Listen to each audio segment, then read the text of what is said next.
Hello, I'm Bert Smith. I'd like to pick up where we left off last week with the article regarding Kent and the identification of authors in the Federalist Papers.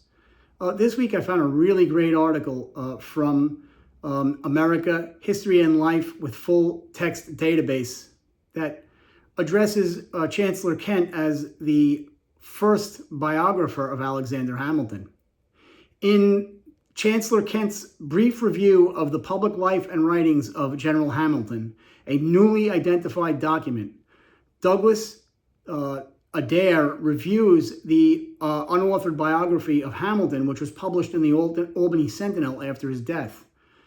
What interests me most about Kent is that he's not only an active judge, but he's an historian, but more significantly, he's a historiographer. He was aware of his role as both a primary and secondary source.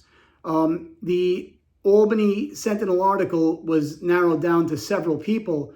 However, the key that unequivocally identified Kent as the author was in a letter in 1832 from Kent to Hamilton's widow identifying Hamilton's private works.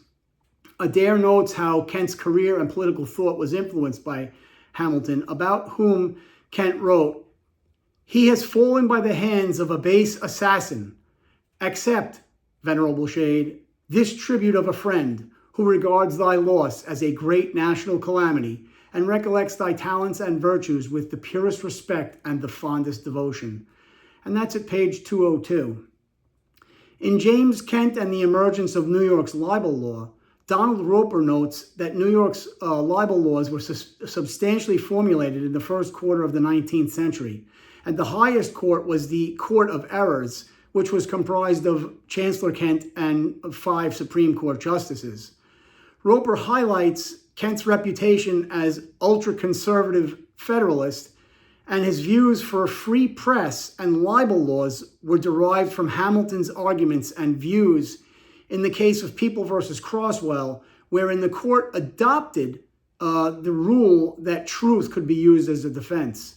Roper concludes by noting that the Hamilton-Kent rule was adopted by 24 states. In terms of Kent as a natural law proponent, Judge Robert H. Bork contrasted the early jurists such as Story, Kent, Thayer, and Cooley to more modern interpretations and progression of the law from natural law to positivist law.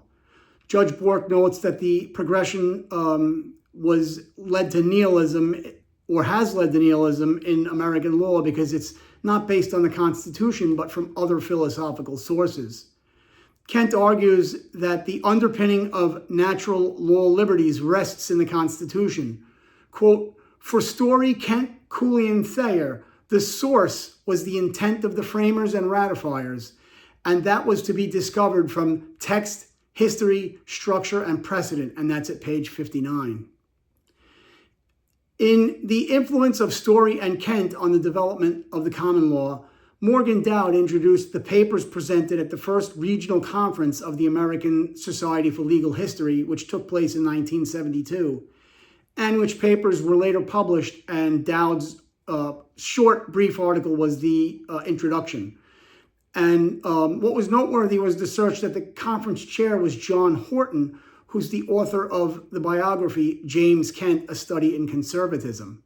Of Kent, Dowd noted, quote, "If Chief Justice Marshall laid the framework for the judicial review, Justice Story and Chancellor Kent were primarily responsible for transforming English legal principles as they emerged in an American system of law," and that's at page 221.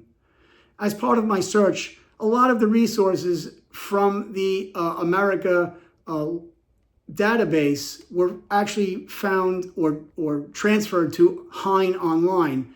And Hein Online has dozens of articles about Kent, which will assist me and may serve as secondary sources for a dissertation. Thank you for watching.